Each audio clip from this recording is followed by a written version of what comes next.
नमस्कार। तो big boss 19 में फिनाले की रेस अब एक बिल्कुल नए और कहना पड़ेगा काफी ड्रामेटिक मोड पर आ चुकी है। आज हम बात करेंगे इस पूरे हफ्ते की, जिसमें इतनी उथल-पुथल हुई है कि हर एक पल ने जैसे पूरे खेल को ही बदल कर रख दिया है।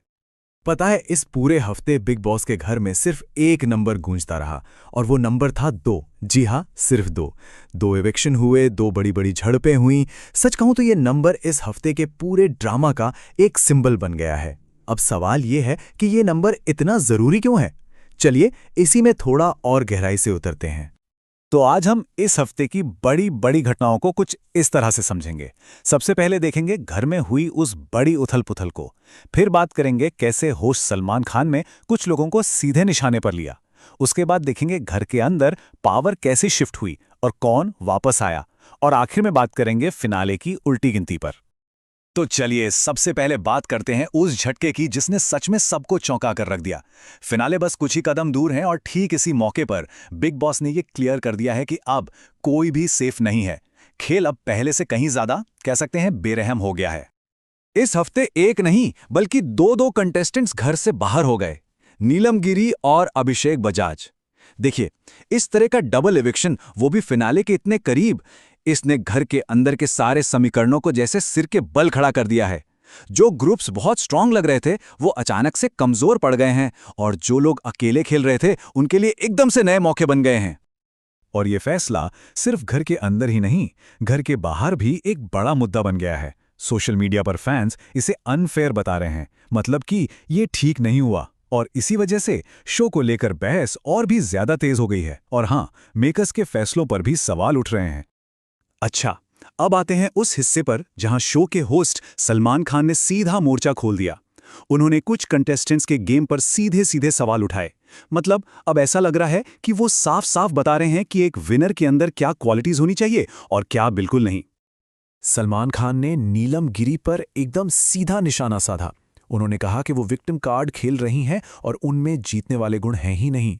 अब ये एक बहुत बहुत बड़ा स्टेटमेंट है। ये दिखाता है कि होस्ट अब किसी को भी किसी भी तरह की छूट देने के मूड में नहीं है।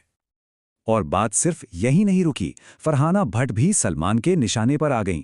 सलमान ने उन्हें गौरव खन्ना के करियर और पूरी टीवी इंडस्ट्री का मजाक उड़ाने के लिए बहुत बुरी तरह फटकार लगाई। इससे ये मैसेज बिल्कुल साफ हो गया कि पर्सनल अटैक अब किसी भी कीमत पर बर्दाश्त नहीं किए जाएंगे। तो डबल एविक्शन और सलमान के जबरदस्त फटकार के बाद घर के अंदर जो कंटेस्टेंट्स बचे हैं उनके बीच अब पावर की जंग और भी तेज हो गई है। सब अपनी अपनी स्ट्रैटेजी बदल रहे हैं। तो चलिए देखते हैं कि अब घर के अंदर चल क्या रहा है। तो देखिए, घर को मिला है एक नया कप्तान, अमाल मलिक, और उनके कैप्टन बनते ही तान्या मित्तल के साथ उनका तनाव देखने लायक था। इससे एक बात तो बिल्कुल साफ है कि घर में जो ग्रुप्स बने हुए थे वो अब कितने नाजुक हो चुके हैं और नई नई दुश्मनियां सामने आ रही हैं।